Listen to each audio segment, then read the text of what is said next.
Assalamualaikum warahmatullahi wabarakatuh. Melanjutkan video yang ada di feed Instagram, di sini kita akan bahas lebih lanjut mengenai CRUD menggunakan Python. Jadi, langkah awal yang kita perlukan adalah dengan membuat folder. Folder ini saya beri nama program proyek ya. Nah, yang isinya ini ada, ya bisa dilihat di layar. Dia ada library dan fungsi utamanya. Lalu di dalam folder library ada data dan fungsinya. Di sini kita memakai data berupa .txt. Nah, kita akan buka memakai VS Code. Nah, di sini ada tampilan dari sintaks, menu utama, dan fungsi beserta data. Menu utama akan dibuat seperti itu agar dia bisa membuka menu fungsi dari folder di dalamnya. Lalu di fungsi ini ada beberapa opsi fungsi yang nantinya bisa dipanggil sesuai kemauan pengguna. Sebagai database-nya, kita akan menggunakan .txt yang isinya daftar nama seperti ini. Oke, dari fungsi utama di sini ada from library.fungsi import tanda bintang ya. Lalu di sini ada menu. Ini fungsinya dia akan memanggil fungsi .py ini agar dia terbuka. Misalnya dia langsung ke menu. Lalu di sini sudah ada fungsi menunya. Jadi apabila ini dijalankan, nah dia akan membuka menunya seperti ini. Jadi langkah pertamanya kita akan membuat df menu dulu. Setelah kita membuat file utama, kita akan membuat fungsi. Jadi di sini selamat datang di program pendaftaran siswa baru SD Sukaduka. Nah, di sini kita bisa melihat daftar siswa baru, mendaftarkan siswa baru, mencarinya, mengupdate, menghapus dan keluar dari program. Sesuai dengan CRUD ya, 1 sampai 5 ini sesuai dengan CRUD. Oke. Lalu kenapa di atasnya ini ada import OS? Nah, import OS system ini adalah untuk membersihkan layar ya. Ini jadi sintaks dari baris kedua dan ketiga ini dia berfungsi untuk membersihkan layar. Jadi apabila kita ingin, misalnya kita akan melihat menu ke satu, terus dia nanti kembali lagi ke menu sini, dia akan bersih kembali ke awal dan hanya terlihat ininya saja. Contoh, kita akan menjalankan menu nomor 1. Kita akan menjalankan menu nomor 1 dan akan terlihat seperti ini. Ini sesuai dengan database-nya ya, kayak gini. Oke. Nah, apabila kita tekan enter, nah lihat dia bakal menghapus yang tadi. Lihat daftarnya tadi dia bakal menghapus karena dia pakai ini. Oke. Nah, lanjut ke fungsi pilihan ya, fungsi pilihan. Apabila nanti kita di fungsi ini kita masukkan angka 1, maka dia akan masuk ke lihat daftar. Kalau 2, dia akan masuk ke tambah data. Lalu yang ketiga dia akan mencari, yang keempat dia akan update, yang kelima dia akan hapus, lalu yang keenam dia akan keluar dari program. Oke guys, jadi selanjutnya di sini kita akan menjelaskan tentang perintah apa saja yang kita gunakan di dalam program kita kali ini. Pertama, di sini kita menggunakan fungsi del. Nah, fungsi del ini untuk apa sih? Jadi, fungsi del ini berguna untuk menghapus suatu variabel dari memori. Jadi, dengan sintaks ini kita dapat menghapus suatu variabel dari database yang ada. Lalu di sini juga kita memakai split. Kenapa kita menggunakan sintaks ini? Hal ini dikarenakan untuk memecah suatu teks yang didasarkan oleh delimiter atau pembatas tertentu. Jadi seperti ini semacam spasi. Dan kalau delimiternya itu tidak ada, defaultnya itu senilai 1 space. Selanjutnya kita memiliki sintaks join.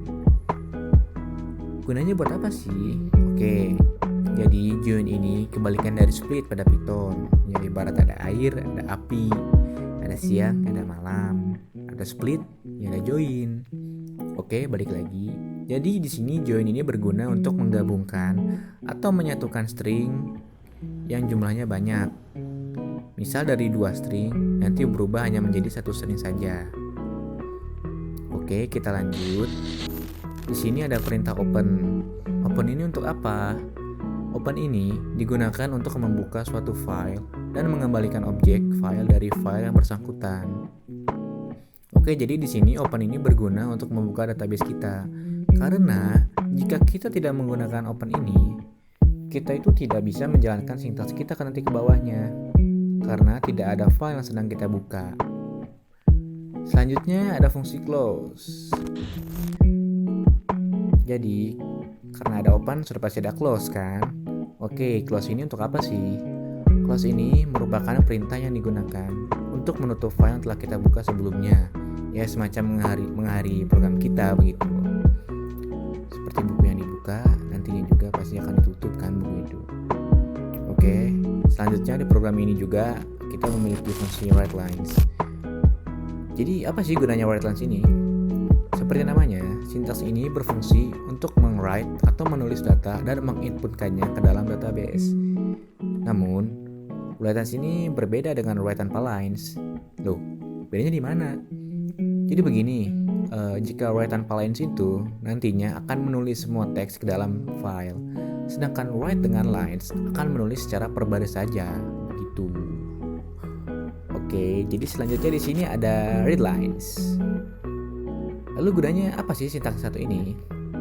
Jadi seperti namanya, yaitu read dan lines. Jadi sintaks ini berfungsi untuk membaca isi dari sebuah file, namun hanya per baris saja, tidak secara keseluruhannya. Dan akhirnya akan mengembalikan nilai berupa sebuah list. Selanjutnya ada sort. Untuk apa sort ini ada dalam program kita?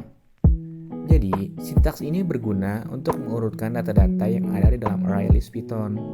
Jikalau kita tidak menggunakan sort ini, output yang akan dihasilkan nantinya akan tidak beraturan atau acak-acakan. Next, di sini ada fungsi len. Dan itu apa sih? Dan itu singkatan dari length alias panjang. Sintaks ini berfungsi untuk apa? Oke, jadi fungsi dari sintaks len ini adalah untuk mengembalikan panjang atau jumlah anggota dari suatu objek. Oke, jadi kita langsung yang terakhir. Yang terakhir ini ada fungsi strip. Strip ini merupakan suatu gabungan dari fungsi rstrip dan lstrip. Fungsinya buat apa sih? Jadi sintaks ini berguna untuk menghasilkan karakter terbesar atau maksimal pada string, maupun sebaliknya yaitu terkecil atau minimal. Lalu akan mengganti substring lama dengan substring yang baru. Oke, jadi itu semua sintaks yang kami pergunakan di dalam program SD Sukaduka. Lalu kita akan lanjut lagi ke bagian selanjutnya. Selamat datang di program pendaftaran siswa baru SD Sukaduka. Di dalam program ini terdapat 6 jenis menu dalam proses pendaftaran siswa baru di SD Sukaduka.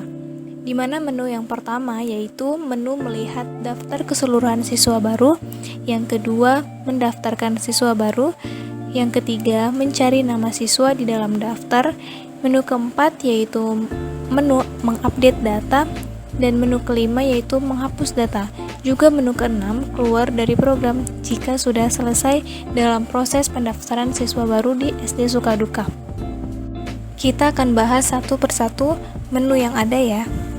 Oke, sekarang kita akan lihat menu pertama dulu, yaitu menu melihat daftar siswa baru, gimana tampilannya setelah kita jalankan program tersebut. Oke, kita tinggal jalankan dan tik 1.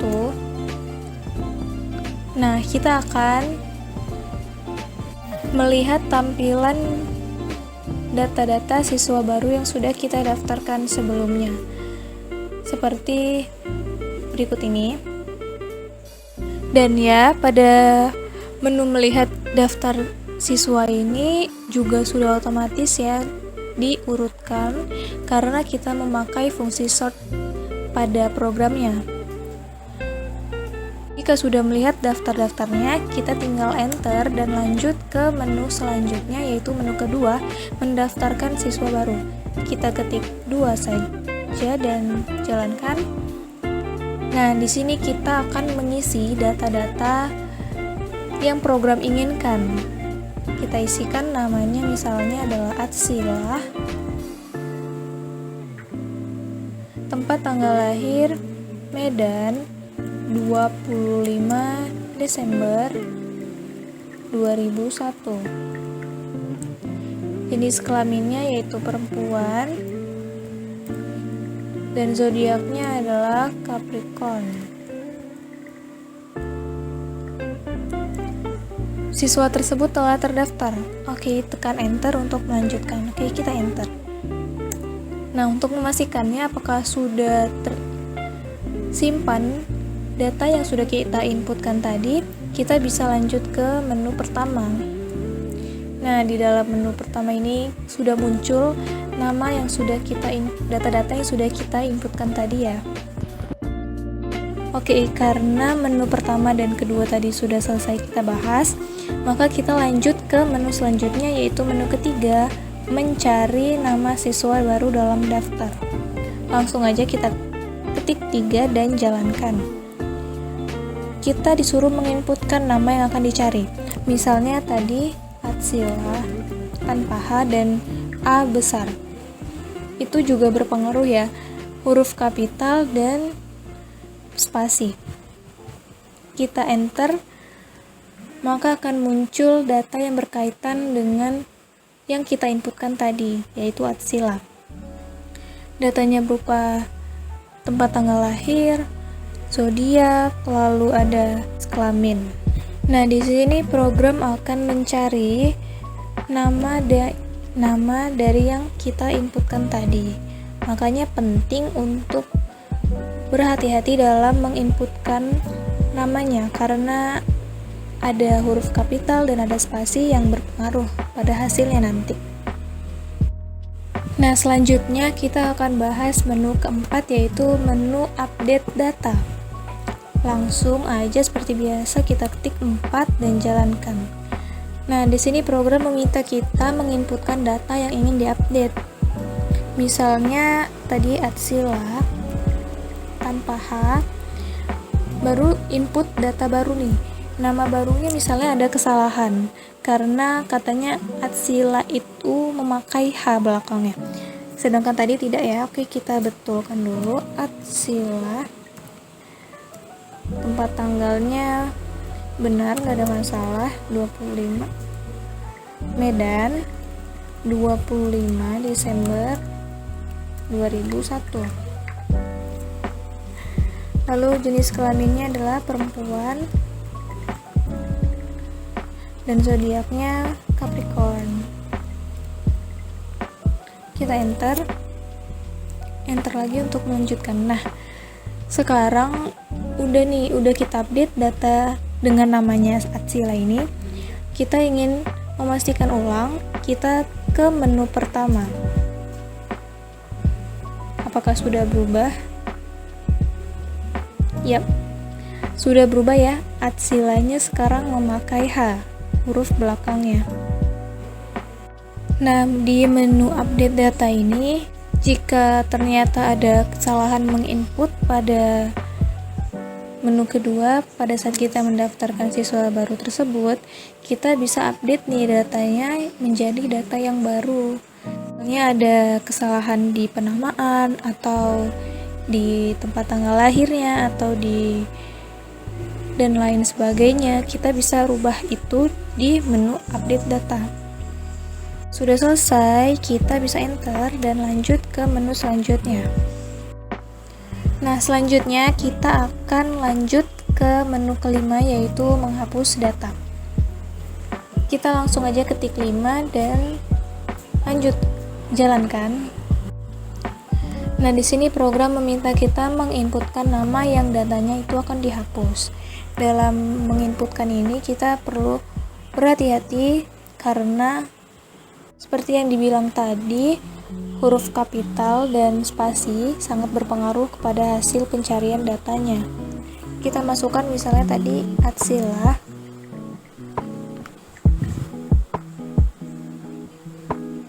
Enter untuk melanjutkan. Nah, kita ingin memastikan apakah data yang kita inputkan tadi, nama yang kita inputkan tadi yaitu Atsila, benar-benar terhapus atau belum. Kita ketik menu pertama tadi untuk memastikan ya. Jalankan 1. Nah, data mengenai nama yang kita inputkan tadi sudah terhapus ya, yaitu Atsila. Datanya sudah tidak ada lagi di daftar. Nah, jika sudah selesai, kita tinggal enter aja dan lanjut ke menu selanjutnya, yaitu keluar dari program jika sudah selesai. Oke, kita sudah selesai membahas ke-6 menu ini. Kita langsung aja klik 6 dan enter. Yap, sudah selesai. Dari penjelasan-penjelasan yang sudah dipaparkan, semoga program kecil ini bisa membantu para penonton untuk lebih mudah mengerti lagi tentang Croods ini. Apabila kalian suka dan merasa terbantu dengan video kali ini, jangan lupa tinggalkan like dan komentar di bawah ya. Mohon maaf atas segala kelebihan dan kekurangannya. Akhir kata, wassalamualaikum warahmatullahi wabarakatuh.